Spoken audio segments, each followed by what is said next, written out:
Good evening my dear student. जैसा कि हम लोग डिस्कशन कर रहे थे किसके बारे में, सेंटेंस के बारे में।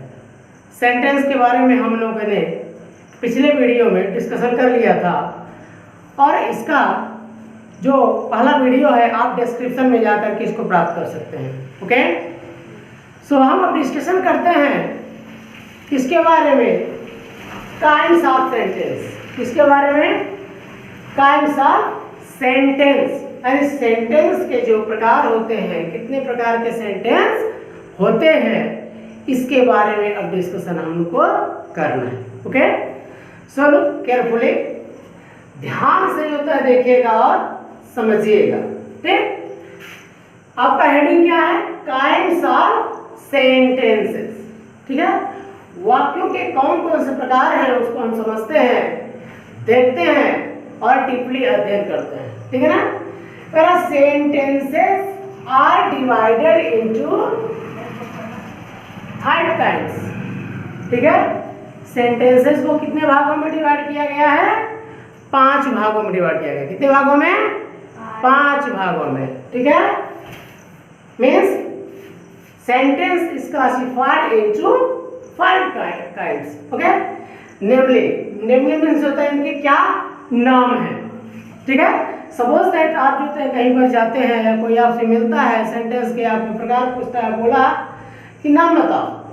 ठीक है, तो आपको नेमली मतलब क्या आ जाएगा, नाम बताना।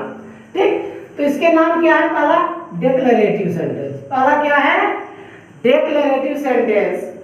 Second one is interrogative. Second क्या है, इंट्रोगेटिव सेंटेंस है। और थर्ड आपका क्या है, इंपरेटिव सेंटेंस है। क्या है, इंपरेटिव।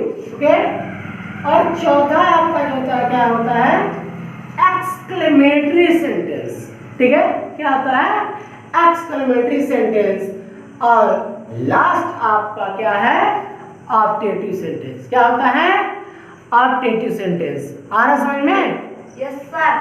चलिए, तो इन 5 प्रकार को अगर हम अपने दिमाग में रखते हैं तो ठीक है, तो हमने जो होता है क्लासेस में भी बताया है और पहले वीडियोस में भी हमने एक चीज जो बताया है कि इंग्लिश में अगर आप किसी की जो वर्ड लिखा हुआ है, अगर उसका आप मीनिंग जानते हैं, क्या जानते हैं, मीनिंग जानते हैं, तो आपका 50% डेफिनेशन जो होता है कैसे क्लियर हो जाएगा, with help of meaning clear हो जाएगा। ठीक, पहला क्या है, डिक्लेरेटिव, मतलब जो घोषणा करता हो। ठीक है, क्या करता हो, घोषणा करता हो, डिक्लेरेशन करता हो, तो उसको हम क्या कहते हैं, डिक्लेरेटिव सेंटेंस कहते हैं। दूसरा क्या है, इंट्रोगेटिव, जो प्रश्न सूचक है, इसको बताने की जरूरत तो है ही नहीं। ठीक, और तीसरा क्या है आपका, इंपरेटिव। इंपरेटिव मीन्स क्या होता है, आज्ञावाचक या आज्ञा सूचक। ठीक, मतलब ऐसे सेंटेंस जो क्या करते हैं, आज्ञा देते हैं। ठीक, और चौथा क्या है, एक्सक्लेमेटरी। ठीक है, जैसे कहते नहीं, ही एक्सक्लेम्ड विद सॉरो, वह दुख के साथ कह पड़ा।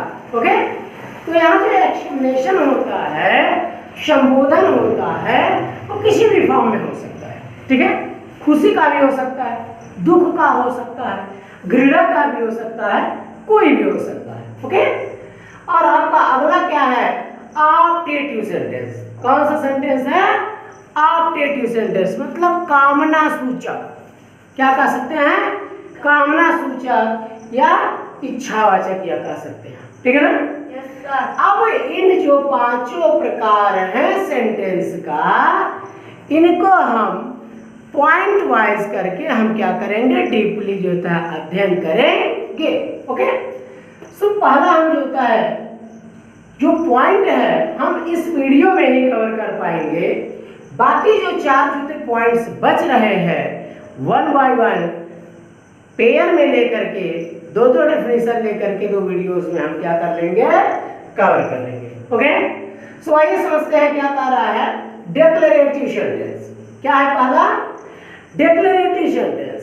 ठीक, तो डिक्लेरेटिव सेंटेंस अभी हमने बताया कि जो क्या करता हो, डिक्लेरेशन करता हो। क्या करता हो? डिक्लेरेशन करता हो। ठीक है ना? Yes sir. घोषणा, इसको क्या कहते हैं? ऐलान करना। ठीक, बता देना, उसी को क्या कहते हैं? डिक्लेरेटिव। ठीक, अब हमारा जो होता है डेफिनेशन क्या कह रहा है, ध्यान से इसको समझने की जरूरत है। वो क्या है? अ सेंटेंस दैट स्टेट्स, ठीक, अ सेंटेंस दैट स्टेट्स और डिक्लेयर। दो शब्द मिले। कितने शब्द मिले? दो शब्द मिले, स्टेट्स और डिक्लेयर। दोनों एक ही चीज है, बट क्या है, इसको स्पष्ट करना बेहद ही जरूरी है। ठीक है? स्टेट्स और डिक्लेयर क्या डिक्लेयर करता है? समथिंग। क्या डिक्लेयर करता है? समथिंग। तीसरा पॉइंट हमारा क्या हो गया? समथिंग। ठीक, तो क्या होता है? इज कॉल्ड एन असर्टिव और डिक्लेरेटिव सेंटेंस। मतलब इसी को हम क्या कहते हैं? असर्टिव या डिक्लेरेटिव सेंटेंस कहते हैं। ठीक है? अब फिर से समझने की कोशिश कीजिएगा ध्यान से। ठीक, कह रहा है एक ऐसा सेंटेंस जो बताता है या डिक्लेयर करता है या घोषणा करता है, क्या करता है?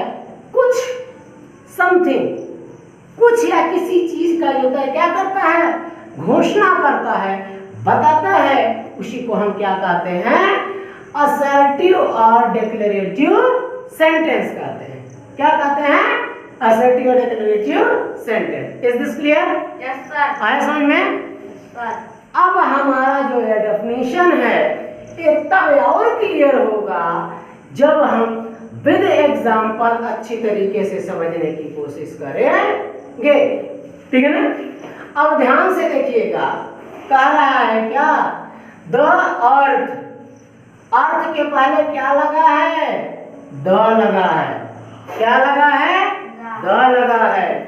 जो चीज जो होती है नाउन होती है प्लस क्या होती है?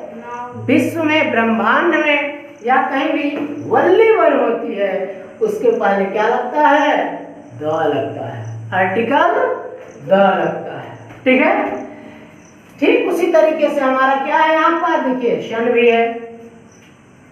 सन भी हमारा क्या है? एक ही है। हमारे इंडिया में तो क्या है? एक ही है ना?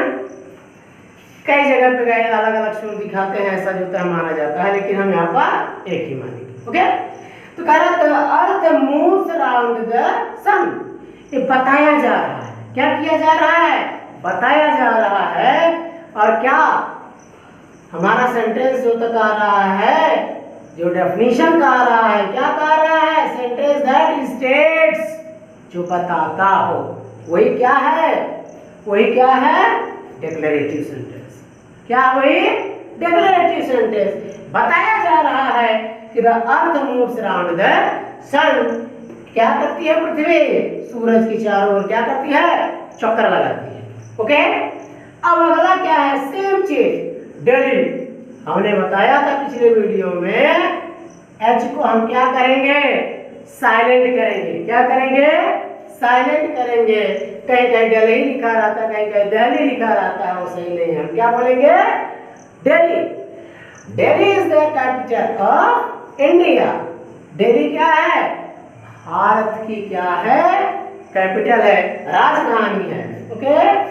फिर जो होता है क्या कर रहा है? Telugu is spoken in Andhra Pradesh. ये तेलुगु जो होता है क्या कर रहा है? आंध्र प्रदेश में जो होता है बोला जाता है। ये सारी चीजें क्या की जा रही है? बताई जा रही है। अगला एग्जांपल है, क्या है? कह रहा है Taj Mahal is built by Shah Jahan. जो ताजमहल है किसके द्वारा बनवाया गया? शाहजहां के द्वारा बनवाया गया। ठीक है? तो यहाँ पर जो क्या कर रहा है? ये भी बताया जा रहा है, डिक्लेयर किया जा रहा है। ठीक है ना? लेकिन एक चीज ध्यान देने योग्य है कि जो हम ताजमहल लिखते हैं, ये जो ताज होता है, ताज हमारा क्या रहेगा? इसका पहला लेटर कैपिटल रहेगा और महल का जो यम होता है उसका पहला लेटर, यानी दोनों को एक साथ जो होता है हम नहीं लिखेंगे, इसे मिलाकर लिखा जाता है, वो गलत है, हमारा ये सही है। ठीक है, अगला है कि Sarojini Naidu is an Indian poetess. चूंकि जो होता है जो सरोजिनी नायडू हम लोग के बीच में नहीं है, लेकिन उनकी यादें, उनके जो पोएम है वो सब हमारे बीच में है, इसलिए यहाँ पर इसका प्रयोग किया गया है कि सरोजिनी नायडू क्या है, एक इंडियन पोएटेस रही हैं। इसका मतलब सिर्फ है नहीं होता है, रही है या रहे हैं ये भी होता है। ठीक है, तो इस तरीके से माय डियर स्टूडेंट्स हमारा एक और वीडियोस होता है पूरा होता है, और इसकी जो अदर्स वीडियो है उसको पाने के लिए आप डिस्क्रिप्शन में जाएं और जितना ज़्यादा हो सके चैनल को सब्सक्राइब करिए, और ऐसे स्टूडेंट्स को जिनकी आप मदद करना चाहते हैं, जिनकी आप ग्रामेटिकल इम्प्रूवमेंट करवाना चाहते हैं, उनको ये वीडियो जरूर शेयर करें जो इनके लिए हेल्पफुल सिद्ध होने वाला है। तो बस आज का ये वीडियो दोस्तों माय डियर स्टूडेंट्स यहीं तक। जय हिंद, जय भारत।